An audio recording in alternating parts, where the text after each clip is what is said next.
ছিল যে আমি আলেম হব, খাঁটি আলেম হব।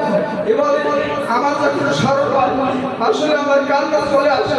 এ পর্যন্ত পৌঁছার মাধ্যমে একটাই যে মায়ের দোয়া। আসলে মা যখন মারা যায় আমার এই হালটা খুব কঠিন হয়ে যায়। আলহামদুলিল্লাহি রাব্বিল আলামিন ওয়াল আকিবাতু লিল মুত্তাকিন ওয়াস সালাতু ওয়াস সালামু আলা রাসূলিল কারীম আম্মা বা'দ ওয়া মা খালাকতুল জিন্না ওয়াল ইনসা ইল্লা লিয়া'বুদুন তালাবুল ইলমি ফারিদাতুন আলা কুল্লি মুসলিম ওয়া মুসলিম হুব্বুদ দুনিয়া রাসূল কুল্লি খাতিব। আলহামদুলিল্লাহ, উপস্থিত আজকের আয়োজিত অনুষ্ঠানে আমার মাথার তার সমতুল্য আসাদুল্লাহ কেরাম আরো উপস্থিত রয়েছে এই সেন্টারে নেতৃবৃন্দরা, আরো উপস্থিত রয়েছেন আমার সামনে পল্লীর আঁকা বাঁকা পথ পেয়ে আসা জ্ঞান প্রকাশক মুআল্লিম ভাইয়েরা, সকলের প্রতি আমি আমার আন্তরিক সালাম ও মোবারকবাদ জানাচ্ছি।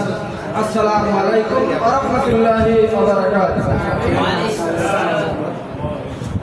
আল্লাহ পাক রব্বুল আলামিনের কাছে সর্বপ্রথম এই বলে শুকরিয়া আদায় করছি যে আল্লাহ সুবহানাহু ওয়া তাআলা তালাবুল ইলমি ফারিদাতুন আলা কুল্লি মুসলিম, দ্বীনি ইলম শিক্ষকেরা তরুণা থেকে শুরু করে মৃত্যু পর্যন্ত প্রত্যেক মুসলমানের জন্য ফরজ। এর ভিতরে সর্বপ্রথম ফরজের একটি বিষয় হলো কোরআন শরীফ শিক্ষা করা এবং সে বিষয়ে আমল করা।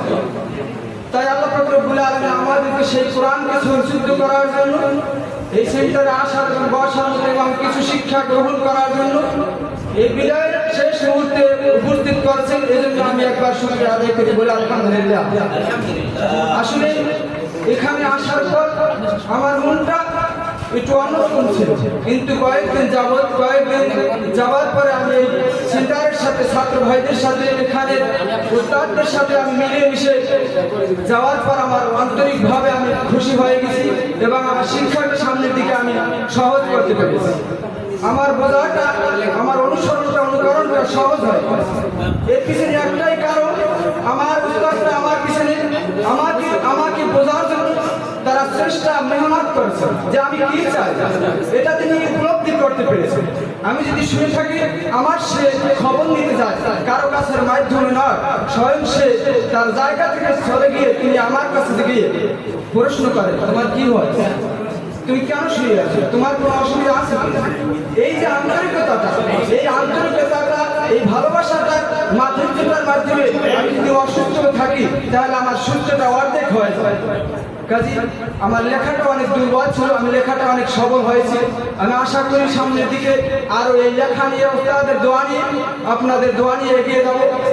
আল্লাহ সুবহানাহু ওয়া তাআলা আপনাদেরকে কবুল করুক এবং আমাকেও কবুল করুক। এবারে আমি আমার আন্তরিক বক্তৃতা আলোচনা এখানেই সমাপ্ত করলাম। সকলে আমার জন্য দোয়া করবেন, আমার বিশেষ করে আমার আম্মুর জন্য দোয়া করবেন। অর্থাৎ আমার মা মারা যায় আমার গত 2-3 বছর আগে। আমার মায়ের বড় একটা স্বপ্ন ছিল যে আমি আলেম হব, খাঁটি আলেম হব। এবারে আমার যখন স্মরণ হয় আসলে আমার কান্না চলে আসে। এ পর্যন্ত পৌঁছার মাধ্যমে একটাই যে মায়ের দোয়া। আসলে মা যখন মারা যায় আমার এই হালটা খুব কঠিন হয়ে যায়। এই জন্য আমি আপনাদের কাছে মায়ের জন্য দোয়া শিক্ষার্থী এখানে শেষ করলাম। আসসালামু আলাইকুম ওয়া রাহমাতুল্লাহি ওয়া বারাকাতুহু।